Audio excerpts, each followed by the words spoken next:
Η Activision μοιράστηκε πρόσφατα νέα στοιχεία για το Call of Duty Vanguard πριν από την έναρξη του World War II Shooter την ερχόμενη εβδομάδα. Οι νέες πληροφορίες δημοσιεύτηκαν στο PlayStation Blog, στο οποίο η εταιρεία Sledgehammer προσφέρει λεπτομέρειες για την υποστήριξη του ασύρματου χειριστηρίου PS5 DualSense. Επιπλέον, προσφέρει μια ματιά σε 4 operators του παιχνιδιού με εισαγωγικά τρέιλερ για τον καθένα. 2 από τους operators είναι οι γνωστοί Arthur Kingsley και Polina Petrova, που μπορούν να παίξουν τόσο σε λειτουργία για έναν όσο και για πολλαπλούς παίκτες του Vanguard.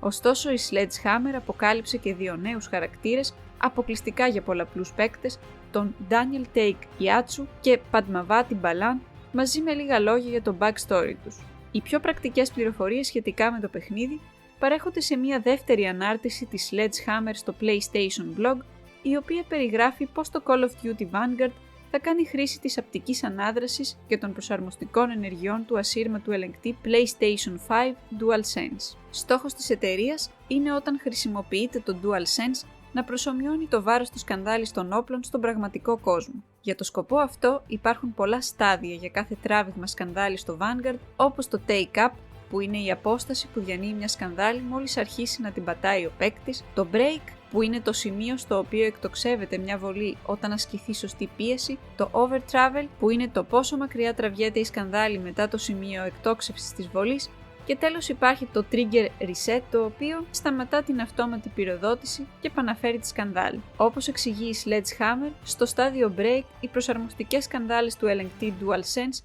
εφαρμόζουν διάφορους βαθμούς ανάδρασης για να βοηθήσουν στη δημιουργία της αίσθησης βάρους στη σκανδάλη. Αυτή η ανατροφοδότηση εφαρμόζεται με άλλο τρόπο σε διαφορετικά όπλα, δημιουργώντας μια πιο ακριβή αίσθηση του βάρους της σκανδάλης για το καθένα. Η ανάδραση που εφαρμόζεται από το DualSense δεν επηρεάζει μόνο τη σκανδάλη βολής του Vanguard, αλλά και τη σκανδάλη εμβέλειας, που σημαίνει ότι η ταχύτητα ανίχνευσης και το βάρος της σκανδάλης L2 αλλάζουν ανάλογα με το όπλο που χρησιμοποιείτε. Για παράδειγμα, τα βαριά όπλα θα τα νιώθετε πιο βαριά, τα ελαφρύτερα όπλα θα τα αισθάνεστε πιο ελαφριά και ούτω καθεξής. Επιπλέον, τα προσαρτήματα που έχετε στο όπλο σας θα παίξουν ρόλο σε αυτό, επομένως είναι ένας παράγοντας που πρέπει να λάβετε υπόψη καθώς κάνετε τις επιλογές σας. Όλα αυτά μπαίνουν στο παιχνίδι μαζί με την υποστήριξη απτικής ανατροφοδότησης, η οποία, όπως λέει η Sledgehammer, θα προσθέσει στη διαδραστική εμπειρία του παιχνιδιού. Το Call of Duty Vanguard θα είναι διαθέσιμο για Xbox One, Xbox Series XS, PC,